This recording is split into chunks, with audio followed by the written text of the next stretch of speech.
Hello everyone. আজকে আমি আছি সাইপ্রাসের এথেনিয়াতে।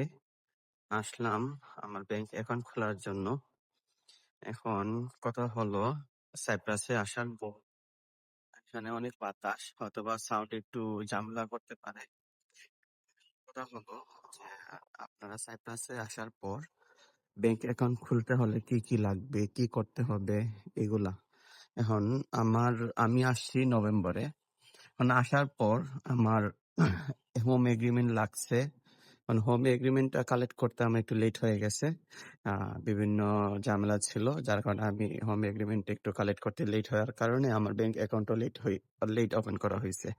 তো যাই হোক, আমি হোম এগ্রিমেন্ট কালেক্ট করি। কালেক্ট করার পর আমি ব্যাংক অ্যাপয়েন্টমেন্ট নিয়ে নিই এর আগেই হোম এগ্রিমেন্ট, কারণ আমার অ্যাপয়েন্টমেন্ট নিতে নিতে লেট হয়ে গেছে। কারণ প্রচুর পরিমাণে বাংলাদেশি স্টুডেন্ট আসতেছে, প্লাস ওয়ার্কার আসতেছে। এখন তো ওদের তো ব্যাংক অ্যাকাউন্ট খুলতে হবে, মাইগ্রেশন করতে হবে, যার কারণে অ্যাপয়েন্টমেন্ট ডেট গুলো পাওয়া যাচ্ছে না। তাই আমি আসার সাথে সাথেই, না, এক সপ্তাহ পর আমি অ্যাপয়েন্টমেন্ট নিয়ে নিই। এটিএনএতে নিয়েছিলাম, কয়েকটাতে নিয়েছিলাম। তারপর আমি ব্যাংক অ্যাকাউন্টের জন্য হোম এগ্রিমেন্ট রেডি করা শুরু করলাম। এখন ব্যাংক অ্যাকাউন্ট খুলতে হলে কি কি লাগবে? ব্যাংক অ্যাকাউন্ট খুলতে হলে আপনি যদি স্টুডেন্টে আসেন, তাহলে আপনার স্টুডেন্ট রেজিস্ট্রেশন কার্ড লাগবে।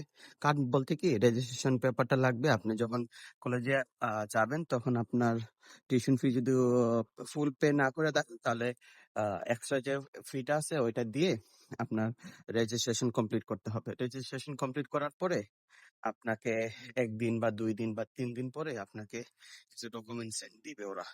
সো ওইটা লাগবে। তারপর আপনার হোম এগ্রিমেন্ট লাগবে। তারপর আপনার বাংলাদেশের যদি হয়ে থাকেন, তাহলে আপনার বাংলাদেশে যদি ব্যাংক অ্যাকাউন্ট থেকে থাকে, তাহলে ব্যাংক অ্যাকাউন্ট লাগবে। মানে ব্যাংক অ্যাকাউন্টের আপনার সলভেন্সিটা লাগবে। এখন যদি আপনার হয় তাহলে ভালো, আর যদি না হয় তাহলে আপনার গ্যারান্টেড যে বা আপনার প্যারেন্টস, যার এগেন্সে আপনি মানি দেখাইছেন, টাকা দেখাইছেন দেশের মধ্যে, উনার যদি আপনার হয়, সলভেন্সি হয়, সেটাও হবে, সমস্যা নেই।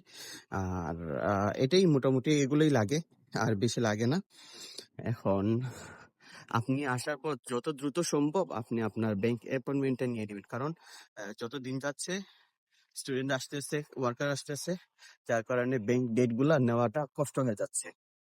তাই আপনাদের কাছে দোয়া রইল, আসেন। আর অনেকে বলতেছে এখানে কাজ পাওয়া যাচ্ছে না। কাজ পাওয়া যাচ্ছে না, এটা ভাগ্যের উপর, বুঝতে পারছেন?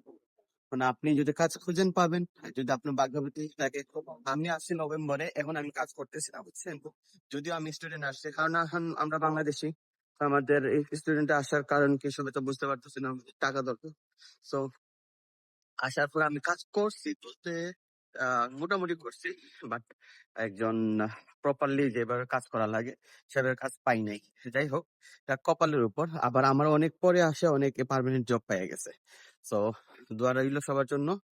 আর ফিউচারে আসেন, ইউরোপে আসেন, সবার জন্য দোয়া রইল। আমার জন্য দোয়া করবেন, আমি যেন ভালো কিছু করতে পারি, ফ্যামিলির সবার মনে আশা যেন পূরণ করতে পারি, সেই জন্য দোয়া করবেন। ধন্যবাদ সবাইকে। আর যদি কারো কিছু কোয়েশ্চেন থেকে থাকে, তাহলে আমাকে কোয়েশ্চেন কমেন্ট বক্সে জানাতে পারবেন। আর ইনশাল্লাহ দেখা হবে একদিন।